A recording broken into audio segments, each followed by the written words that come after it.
If you're looking for a great place to make a movie, you might consider an old cathedral, actually a 400-year-old cathedral, in the heart of Palermo, Sicily, which is where we started the Italian part of the filming of Avenging Angelo.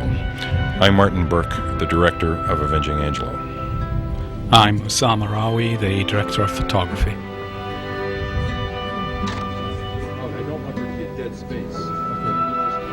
We'd all just stepped off a plane, most of us from Toronto, some from Los Angeles, and of course Raul from Rome. And this was one of those things that people in the film business will understand, working with a brand new crew. Only a few of us had come from the main Canadian shoot. And then we had to mesh all the equipment and the crew on that first morning and start from a standing start. Yes, and even actually the film equipment this time for this section of the shoot came from Rome, so all that was new.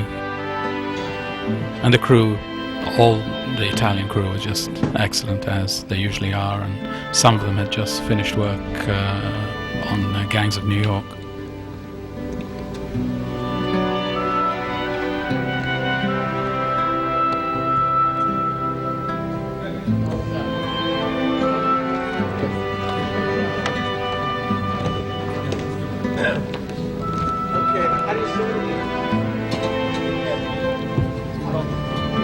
Sly was not in the initial scene that we were shooting on that morning. He had come over a few days earlier with his family. And we were at work shooting the scene where Madeline has to enter this cathedral, which is basically standing in for the renovated opera house that her real father, as played by Anthony Quinn, had tried to renovate years ago.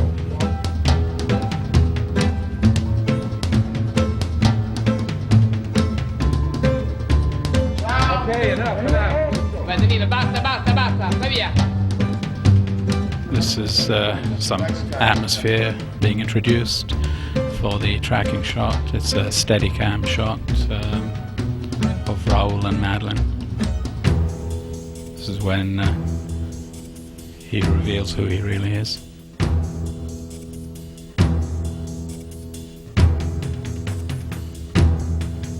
Actually, the most thankless job in a film unit is that of the stills photographer. You'll see Alan Markfield here tiptoeing away in the middle of a love scene.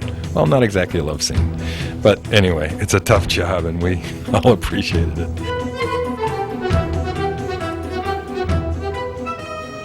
It really is the only collective art form I know of in the world where you need 100 people, 50 people, 2,000 people to complete your dream. So as long as you're very, very respectful and go into this knowing that your position is just a job.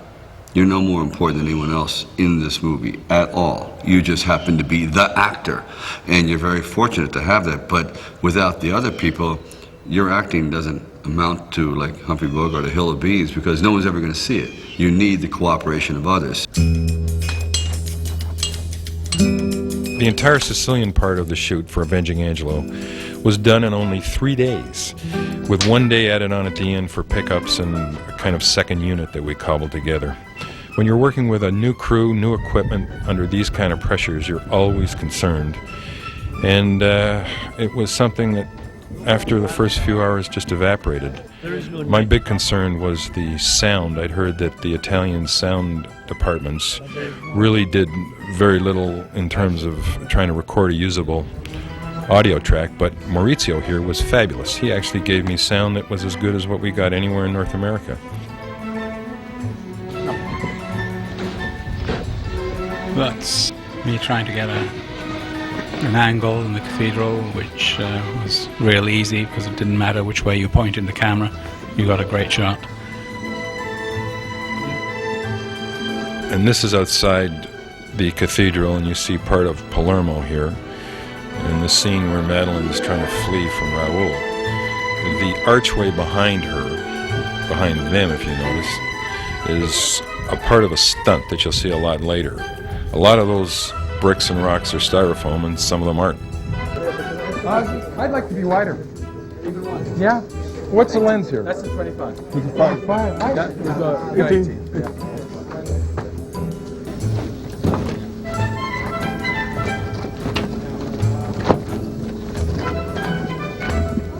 Y tus trailers, visita mi canal.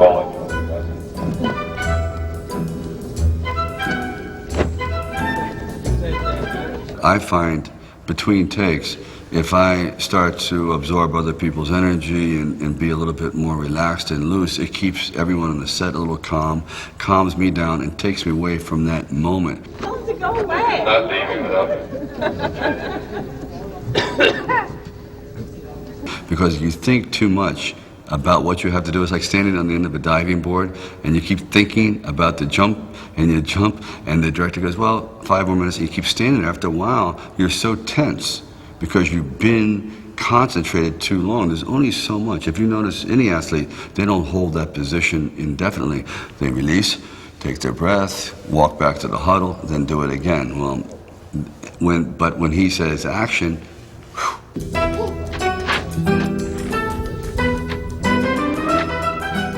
It's always fun watching Sly work with stuntmen because they know that he knows what he's talking about. And we had a great stunt crew from Italy, and Sly and the stunt guy here, the guy that was going to stand in for Raul in the fight, were actually choreographing this scene, which Raul was just glad he wasn't going to be under all these bricks that were going to come down on him.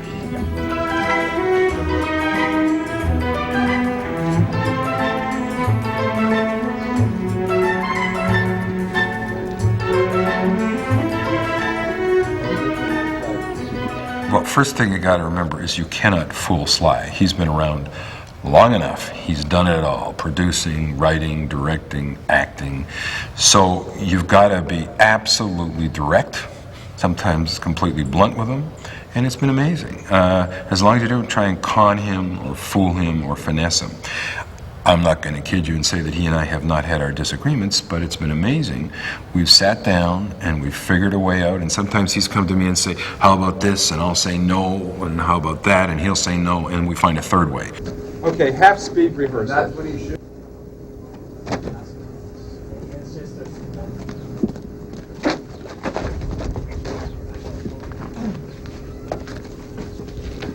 Fire in the hole! He's bad, Wow. Wow. You find out that stunt guns in Italy are a little stronger than what you'd expect. This one actually put a hole in all that brick up there. Powerful, as we see. And we have to... down to my face, and then he's now here, and he does it again. You can do it again, hit the elbow again. What? No, gomito. Dali di nuovo col gomito. Ah, yes. And I'm right here, and he's gonna go. Okay. Okay.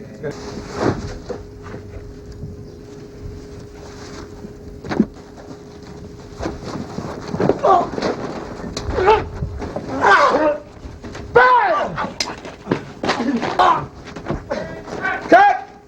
Okay, Mario, out frame. Yep. Mario. A moment. Wait. Good. Frame. Go.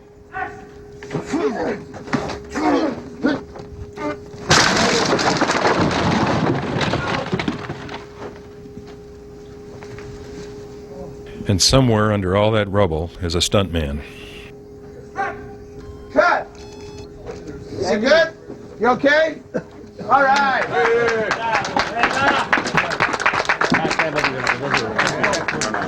Even though we knew it was styrofoam, it was still a moment where until we saw his hand go up, we thought, what is going on? Why don't we hear from him? Yeah? Danilo. Very good. Okay. Danilo. Basta, basta. Huh? Danilo.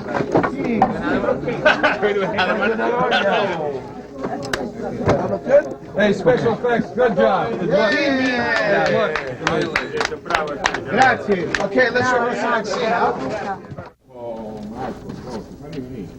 In the cathedral, in its normal state, it's quite clean. The floors are nice. They've all been fixed up. They've gone to a lot of work to make it as modern and pristine as they can, and we came along and almost destroyed the place. We put sand over the floors and gravel and dirt and everywhere. This is a courtyard adjacent to the cathedral, And this was for the scene of the young Angelo, the guy who was playing Anthony Quinn as a young man, or Anthony Quinn's character. You can see that we went through a fair amount of work to make it all messy and all the final details, and trying to make it look as completely destroyed as possible.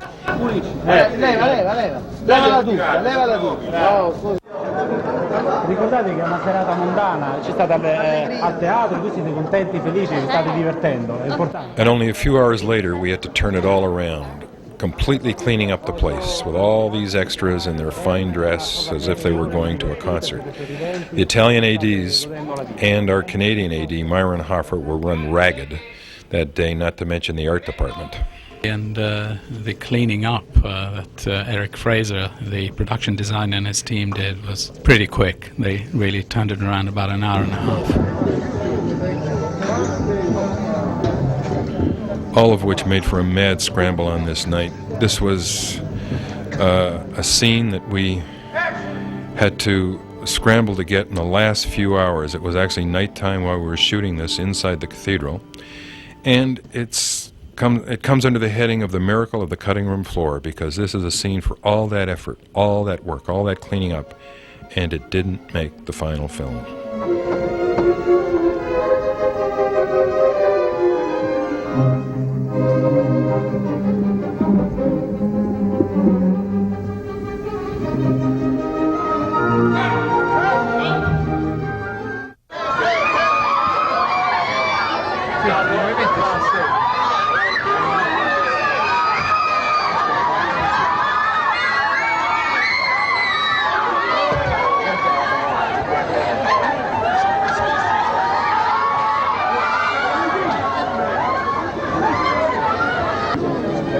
So we're standing here in Castellammare del Golfo, watching the town go crazy over Stallone and Bova. I've never seen anything like it.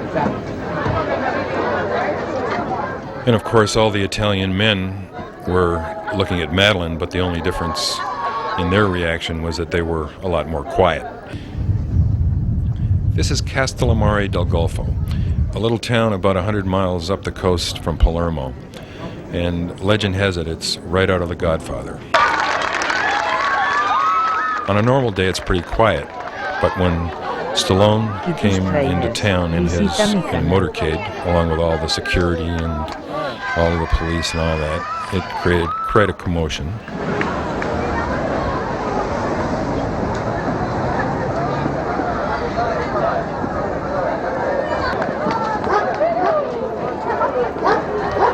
Montone, we're rolling! And every one of these scenes looks fairly quiet on the surface, but all around them were layers of security, including the police, the Coast Guard even. We were surrounded by a cordon of law enforcement, and maybe some people who were the opposite of law enforcement. For all we know, we speculated on exactly who was protecting us over there.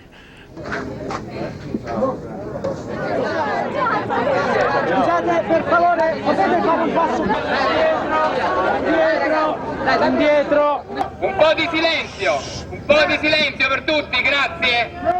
And I learned the value of the word silencio. We all did on that day, and there were other words like ferme, ferme, ferme, which we heard just to try and get any kind of quietness. Of course, it didn't work.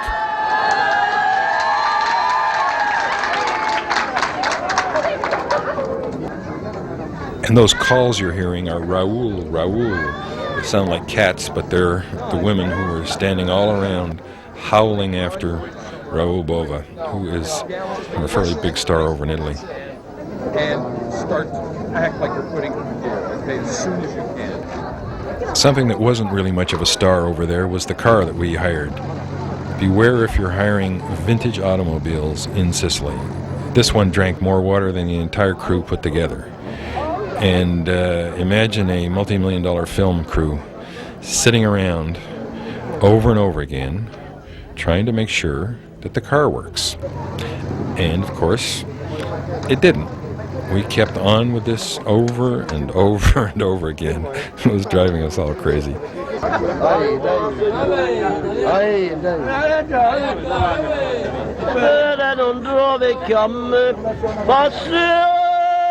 He was the only guy there that seemed to be enjoying himself. The rest of us were waiting for the car.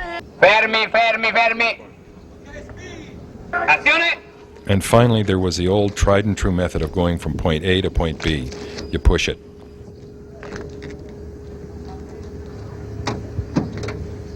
Of course, none of this ever shows up on screen, but it was yet another case of trying to get the car filled so it could go 2 feet. Little home improvement. The other Mercedes we used in this film was in Toronto, and we were the ones that wrecked it.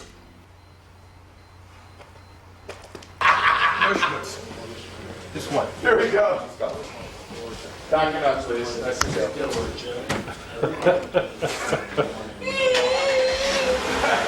That's a different movie. Can we get out in time? Okay, Myra. And quiet, please, roll. It was great to watch the two of them together and the kind of chemistry that they had.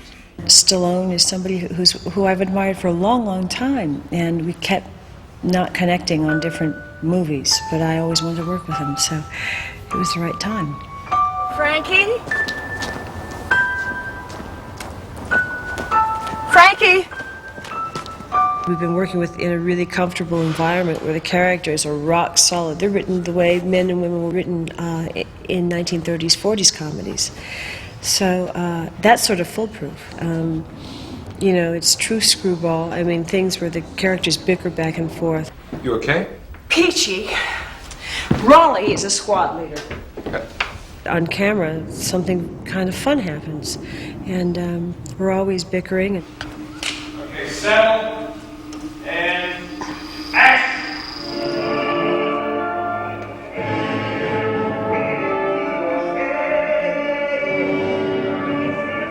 Okay. We're in a place called the Pantages Theatre in the heart of Toronto, working with a group called Opera Atelier. And the concerns on this day were as much technical as creative and artistic. We had a weight issue because of the giant crane we're using. The stage had a weight restriction, and it wasn't until we got a structural engineer involved and with the crew of the theatre, they determined it was just about okay. Man, it was fine in the end. Marker.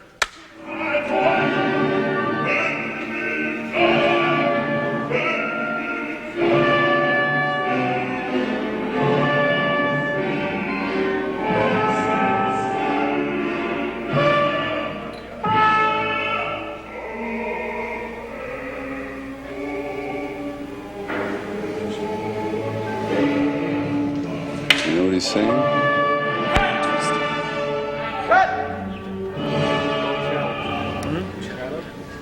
Yeah. The move was nice. Cut. Yeah, you again? Yeah, front element. One of the great things about doing this film was being able to work with Anthony Quinn. It was the last film he ever made. He's on the floor of a restaurant on a street in Toronto doing the scene where he gets killed. He and Sly rehearsed this scene, and we offered him a stunt double, somebody to lie on this cold floor.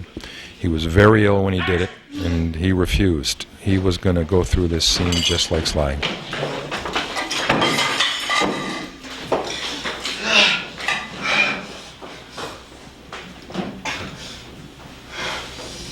There was a different kind of chemistry at work here. It was almost a father and son, both on camera and off camera. This is the last scene that Anthony Quinn ever filmed. It's being shot in an old warehouse that we created down near Lake Ontario. And if a crew ever loved an actor, this was the time. The entire crew was rooting for him, hoping he was going to make it through. His voice was in real trouble. 44 Alpha, take 6. A camera marker. Me mark? Mark. Frame. Frame. Action! Like, you know, we were just riding around and I was I was saying something. Hey, Frankie. He's doing this scene here with Sly Stallone, who's just off camera, and he was very concerned that we would be able to understand his words. But it must be very difficult for you to learn how to talk to a voice like this. Just throw it around and let it relax you. It's fun.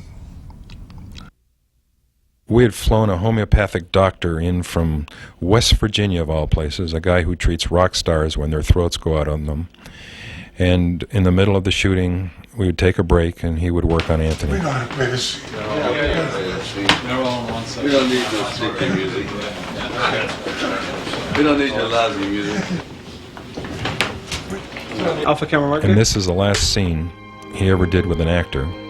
In this scene, he's listening to the music that Sly is playing, music that reminds him of his wife who died many, many decades ago.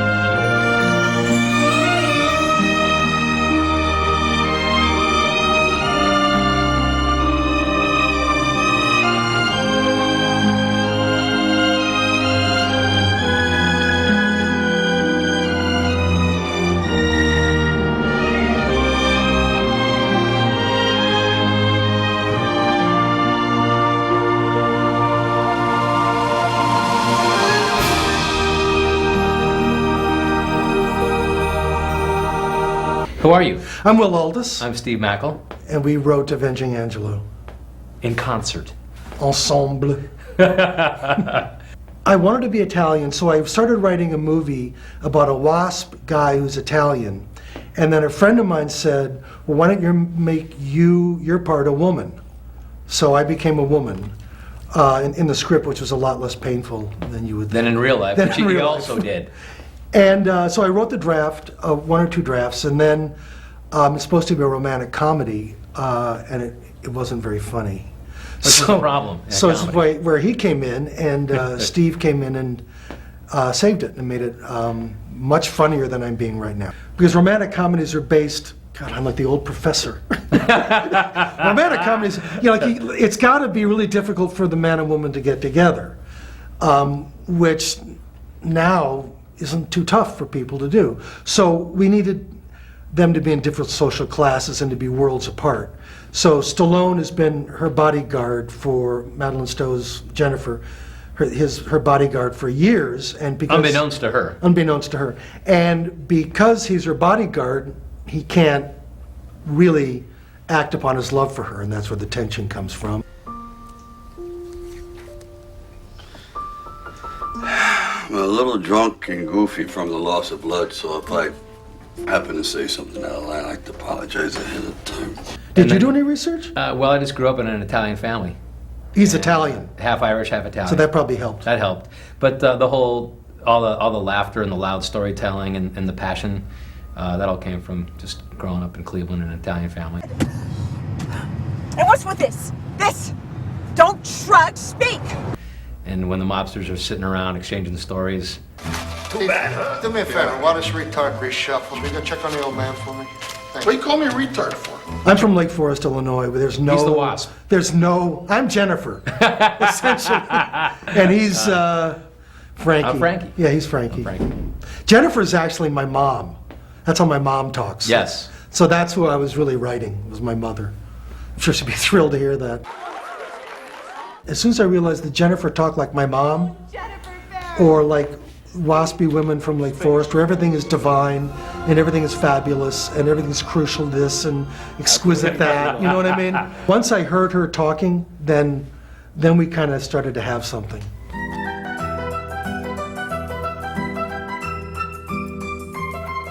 I knew he'd be really, really good. What I was amazed at was how generous he was with his performance. I mean, he knew that the heart of this movie is Jennifer and his love for her. And what he did, what was really great, was he sort of stepped aside and let the audience just marvel at her.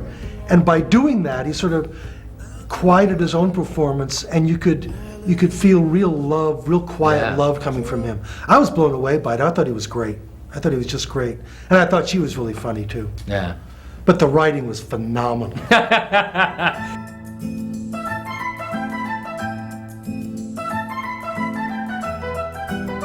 The physical stuff we gave to Madeline Stowe. Yeah. Because, I mean, in old 40s screwball comedies, women do a lot of physical stuff. But in movies now, they aren't really allowed. I don't know if they're allowed to do it. But No, there's a rule. There's a law. Is there a law? Yeah, somebody made a rule that women can no longer do physical comedy. Can. So we, being the iconoclast that we are, we said, we'll give the physical stick to Madeline. Yeah. And let Stallone play it really close to the vest and really underplay it and low-key it. And I think it works because he sort of stands back and marvels at her as she's going through her shtick. Yeah, and the kookier she is, the more he falls in love with Yeah. her. That's part of her charm for him. You can really feel his longing for her, and he can't have her. And And we can relate to that. Yeah. Guys who can't have the Can't chick, have you the know. chick. That's why we're writers.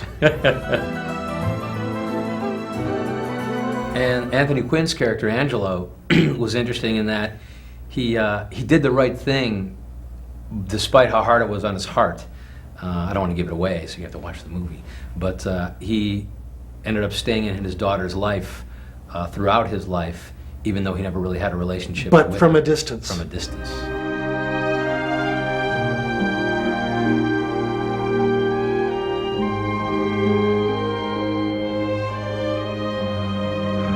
You keep the distance. Always the distance. It shows what kind of integrity the man had to take care of her despite him not being in her life. But he's a passionate soul. Matter of fact, every moment that Anthony Quinn is on screen in this film, Yeah, it's pretty wonderful. your heart is captivated. Yeah, seeing him say our lines and knowing that it was, the last thing he ever said on screen. Yeah. When you watch it, it's like, oh, it's Yeah. really something. When I'm gone, you're gonna have to take over. Be sure and fatten her up. I'm afraid you're not going anywhere, okay? Everybody's going somewhere. Well, my wife is Catholic, so I'm faced with the comedy of Catholicism almost on a nightly basis. Lo era in mezzo a noi, egli ha professato la fede e la risurrezione. Sia misericordioso. Believe that we're not worthy. Now he's talking about Christ and his blood and the wounds, and more blood. No, the guilt. There's more blood. More wounds. More blood. Now he's back to the wounds. I'm a happily married guy. And I'm heterosexual, full yeah, tilt. Yeah. But I'll tell you what. And Steve's son is right here. I have a son. So he's got living proof. I gotta say, Raul Bova is so hot to die for.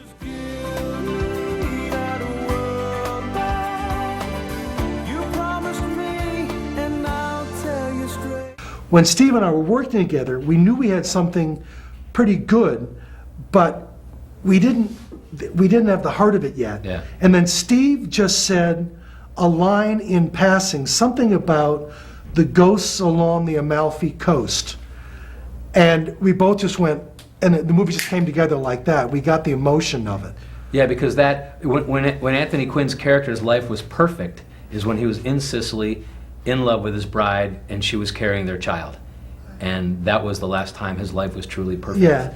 And he's haunted by those ghosts that blow along the Amalfi Coast. Yeah, and that was the line. they stayed with him through his whole life. And I think Frankie Stallone's character picked up that longing, like Will said, and that was When he part was of, 16. Yeah, and he was in love with Jennifer all the while. One of the things we tried to do was to make the film operatic. I just wanted this movie to just at certain points just feel, just sort of gush, and the way opera does, where everything is overblown and everything is passionate, everything is powerful, and you ache, and that's what we were trying to get the movie to do too.